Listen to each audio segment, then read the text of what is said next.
It's having undisrupted deep work, right? So they're not able to allow themselves to get into this like consistent deep work element. And I think once you prime your mind to do that with the right environment and remove distractions, you get this weird flow and intuition, which we were talking about yesterday. You get in the market where you start building a level of intuition, you start building a level of flow. And over time, I don't want to say it comes naturally because there are times I'm able to get into flow state, but there's also weeks and weeks I just have a really difficult time getting into it.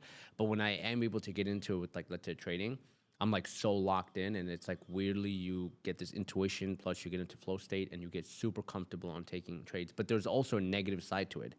If you're not aware of yourself during that period, I've noticed it can also go south because you can also convince your mind that you can convince your mind that you're seeing things that aren't there, because it comes from a bias where it's like, I want to go long, what is everything that supports my long bias, and then you see it more, which is inaccurate. So you have to get into a right flow state, but also understand what your mental blind spots are and how to kind of combat them.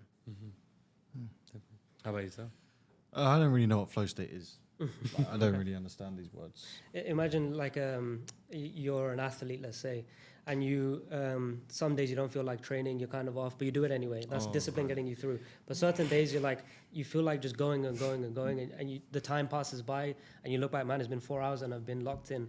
It's kind of you lose track of everything else, and you're hyper focused. So in terms of trading, it's sort of like being in sync with the market and hammering down on it, Exactly. right? Oh yeah, I'm very big on that. Yeah. I think like I stay up all fucking night if I'm in tune with the market, and I'll trade the fuck out of it, and then the next day I'll sleep. Like it comes down to a very difficult conversation where you're talking about what we were talking about earlier, risk managing, and how do you, for example, like if I'm down for the day by 3 trades, I probably won't stop, which is the complete opposite to what everybody would tell you to do, right? Because it's like, well, why would you care?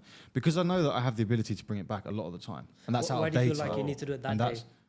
Why do you feel like you need to do it that day? And doesn't mean, no, I'm not saying that I will. I'm saying that I'm not scared to. Okay, if I see the right things and I feel comfortable still, and I still think that I know what I'm doing, then absolutely, because it's still my job. Like if you were in a bank and they were down for the day, they're going to do is go home. Like, no, they manage their risk and check it out and try. Like, the amount of bankers that I've spoken to in the past, that they all have a similar story of like, oh, we were down do you remember this day that we were down and we managed to switch it around? And you probably have it with options sometimes. Like, that's what trading is. That's what you should be doing. So like, I have that mentality, especially like if I'm in the flow state or whatever it is, where if I feel in tune with the market and I feel like I'm understanding what's happening and it's going well, then I'll stick with it.